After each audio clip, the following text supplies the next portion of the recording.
Share market में अलग अलग कंपनीज के स्टॉक्स होते हैं। अब अगर आप हर एक का स्टॉक अलग अलग खरीदने जाओगे तो मुश्किल हो सकता है। तो यहाँ ETF आता है पिक्चर। दोस्तों, आज बात करते हैं ETFs की। ETF मतलब एक्सचेंज ट्रेडेड फंड। नाम थोड़ा बोरिंग लग सकता है, लेकिन कॉन्सेप्ट एकदम मस्त है। समझाता हूं एक चाइनीज प्लेटर के एग्जांपल से। भूख लग गई क्या? कंट्रोल करो, वीडियो खत्म करके ही जाना कहीं। अभी के लिए सोचो आप चाइनीज रेस्टोरेंट जाते हो और वेटर मेन्यू लाता है। उसमें अलग अलग डिशेस लिखी होती है, noodles, Manchurian, fried rice, spring rolls, soup. अब आप कंफ्यूज हो जाते हैं कि क्या ऑर्डर करें।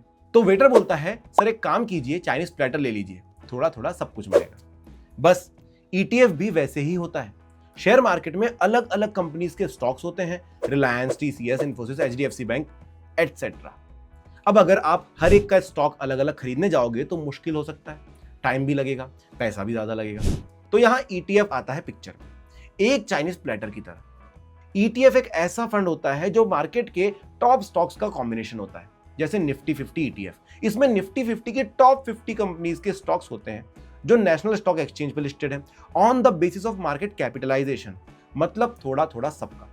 आप सिर्फ एक ETF खरीद के उन सभी कंपनीज में इन्वेस्ट कर लेते हैं। है ना सिंपल, कन्वीनियंट और cost effective.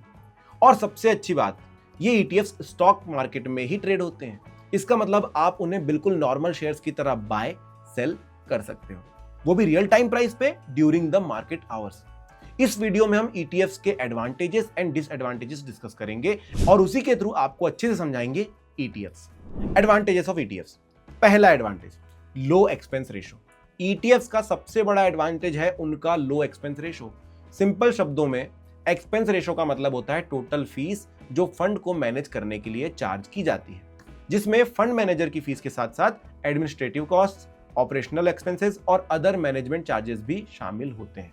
ETFs generally passive होते हैं, ये किसी इंडेक्स को फॉलो करते हैं, जैसे निफ्टी 50 या सेंसेक्स, एंड इसीलिए इनका मैनेजमेंट कॉस्ट बहुत ही कम होता है, कभी कभी 0.1% से भी कम। और भाई, लॉन्ग टर्म में छोटी सेविंग्स भी बहुत बड़ा डिफरेंस लाती है रिटर्न्स में। याद रखना मेरी बात, जब 10 से 20 साल बाद खूब पैसे बचा लोगे तब याद करोगे। दूसरा advantage, liquidity and intraday trading. जैसे कि स्टार्टिंग में हमने बताया, ETFs को आप शेयर्स की तरह स्टॉक एक्सचेंज पे डायरेक्टली बाय एंड सेल कर सकते हैं, वो भी मार्केट आवर्स में। मतलब अगर सुबह ETF खरीदा और शाम तक प्राइस बढ़ गया तो उसी दिन बेच भी सकते हो। म्यूचुअल फंड में आपको end of the day NAV पे बाय या रिडीम करना पड़ता है। तो अगर आपको थोड़ा ट्रेडिंग का एक्सपीरियंस चाहिए या मार्केट टाइमिंग का फायदा उठाना है तो ETFs सुटेबल है।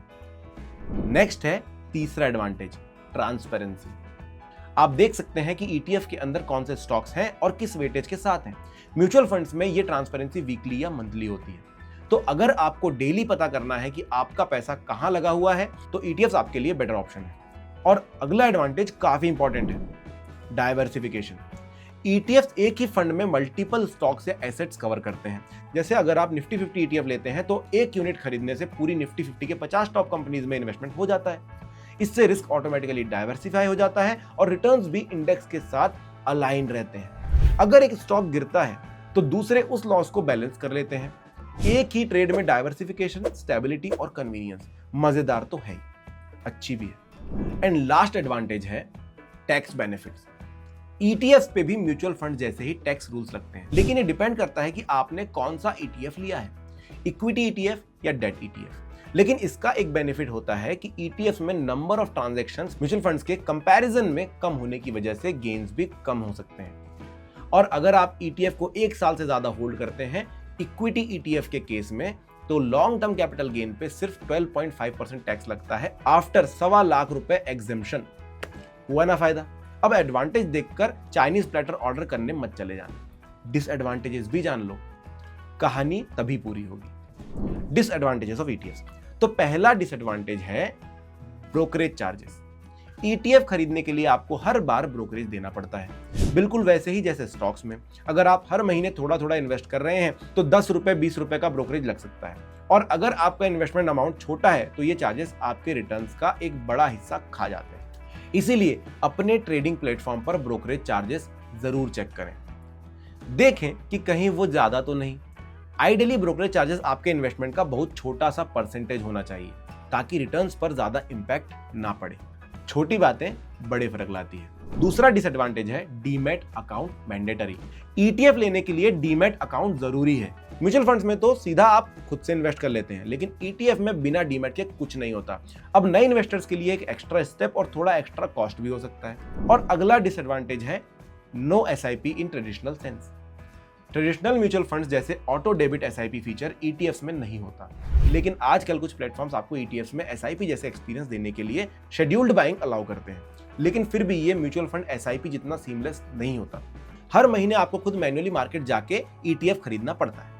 मार्केट कब ऊपर है कब नीचे इसका टाइमिंग भी आपको खुद देखना होता है, क्योंकि ऑटो इन्वेस्ट का फीचर ईटीएफ्स में नहीं मिलता। और चौथा डिसएडवांटेज है बिड आस्क स्प्रेड रिस्क। ये थोड़ा टेक्निकल लग सकता है, लेकिन सिंपल शब्दों में समझते हैं। जब आप ईटीएफ खरीदते हो तो आप आस्क प्राइस पे बाय करते हो और बेचते वक्त बिड प्राइस मिलता है।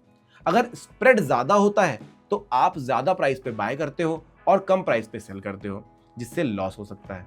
मतलब अगर आप सेम ईटीएफ खरीदो और तुरंत बेचो तो भी आपको कम पैसा मिलेगा। इसलिए ईटीएफ्स का स्प्रेड चेक करना जरूरी है। जितना कम स्प्रेड होगा उतना बेटर होगा।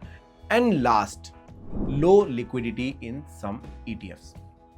इंडिया में अभी 200 से ज्यादा ईटीएफ्स अवेलेबल हैं, लेकिन इनमें से काफी ज्यादा एक्टिवली ट्रेड नहीं होते। स्पेशली थीमेटिक या सेक्टर बेस्ड ईटीएफ्स, इनमें लिक्विडिटी कम होती है, जिससे बायर या सेलर मिलने में प्रॉब्लम हो सकती है और मार्केट गिरने के वक्त तो और भी मुश्किल हो जाता है। हम उम्मीद करते हैं कि आपने ईटीएफ के बेसिक्स अच्छे से समझ लिए होंगे और अब इन्वेस्टमेंट लेने के बारे में सोच रहे होंगे। लेकिन ईटीएफ्स में इन्वेस्ट करने से पहले आपको कुछ इंपॉर्टेंट पॉइंट्स का ध्यान जरूर रखना होगा। Things to know before investing. तो सबसे पहले वही आता है जो अभी हमने डिसएडवांटेजेस में देखा। Choose high volume ETFs. दोस्तों, ऐसे ईटीएफ में इन्वेस्ट करो जिसका ट्रेडिंग वॉल्यूम हाई हो, क्योंकि अगर वॉल्यूम कम होगा तो आपको बेचने में प्रॉब्लम हो सकती है या फिर आपको प्राइस काफी ज्यादा या काफी कम मिल सकता है और उस केस में प्रॉफिट कम हो जाता है। हाई वॉल्यूम ईटीएफ का मतलब है कि उस फंड में लोग एक्टिवली बाइंग सेलिंग कर रहे हैं और जहां लिक्विडिटी हाई होती है वहां एंट्री और एग्जिट आसान होती है। Point 2, understand the index you are investing in. ETF basically किसी इंडेक्स को ट्रैक करता है, जैसे Nifty 50, Sensex, Nifty bank, Nasdaq etcetera. तो ये समझना इंपॉर्टेंट है कि जिस ईटीएफ में आप पैसा डाल रहे हैं वो किस इंडेक्स को फॉलो करता है और उस इंडेक्स का परफॉर्मेंस कैसा है, रिस्क रिटर्न प्रोफाइल क्या है। फॉर एग्जांपल, निफ्टी 50 ईटीएफ्स तो लार्ज कैप स्टॉक्स पे बेस्ड हैं, रिलेटिवली स्टेबल। निफ्टी नेक्स्ट 50 या मिड कैप ईटीएफ थोड़ा ज्यादा वोलेटाइल हो सकता है, लेकिन रिटर्न्स भी ज्यादा दे सकता है। तो समझो उस इंडेक्स का सेक्टर एक्सपोजर क्या है, कितना डाइवर्सिफाई है, कौन से स्टॉक्स हैं उसमें। तीसरा point, compare tracking error. ETFs एक पैसिव फंड होते हैं जो किसी इंडेक्स के कॉन्स्टिट्यूएंट्स को रेप्लिकेट करने के लिए डिजाइन किए जाते हैं, लेकिन रियल वर्ल्ड में इंडेक्स के रिटर्न और ईटीएफ के रिटर्न्स में थोड़ा डिफरेंस आ सकता है, जिसे ट्रैकिंग एरर कहते हैं। जब ट्रैकिंग एरर कम होता है तो इसका मतलब है कि फंड इंडेक्स को इफेक्टिवली फॉलो कर रहा है, which is good. Point 4, know how to place limit orders. ये थोड़ा टेक्निकल है लेकिन इंपॉर्टेंट है। ईटीएफ स्टॉक की तरह एक्सचेंज पे ट्रेड होता है, तो जब आप बाय सेल करते हो तो मार्केट ऑर्डर और लिमिट ऑर्डर दोनों ऑप्शंस मिलते हैं। मार्केट ऑर्डर का मतलब है जो भी उस वक्त प्राइस चल रहा है उस पे बाय कर लो, लेकिन कभी कभी प्राइस सडनली ऊपर या नीचे चला जाता है। तो ऐसे में स्मार्ट इन्वेस्टर क्या करता है, लिमिट ऑर्डर लगाता है, जिसमें आप खुद डिसाइड करते हैं कि किस प्राइस पे ईटीएफ लेना है या बेचना है। ये स्पेशली लो वॉल्यूम ईटीएफ में बहुत काम करता है, क्योंकि बिड आस्क स्प्रेड ज्यादा हो सकता है। सिंपल टर्म्स में लिमिट ऑर्डर का मतलब होता है कि आप पहले से डिसाइड कर लेते हो कि किस प्राइस पर ईटीएफ खरीदना है। अगर ईटीएफ उस प्राइस तक आता है तो ही बाय होगा। मार्केट ऑर्डर में जो भी उस वक्त प्राइस है उसी पर बाय हो जाता है। ईटीएफ सिंपल लगते हैं लेकिन उसमें भी स्मार्टनेस से इन्वेस्ट करना पड़ता है। अगर आप ईटीएफ में इन्वेस्ट करने का प्लान बना रहे हो तो कमेंट्स में बताओ कौन से ईटीएफ पे नजर है। म्यूचुअल फंड निवेश बाजार के जोखिमों के अधीन है। योजना से जुड़े सभी दस्तावेजों को ध्यान से पढ़ें।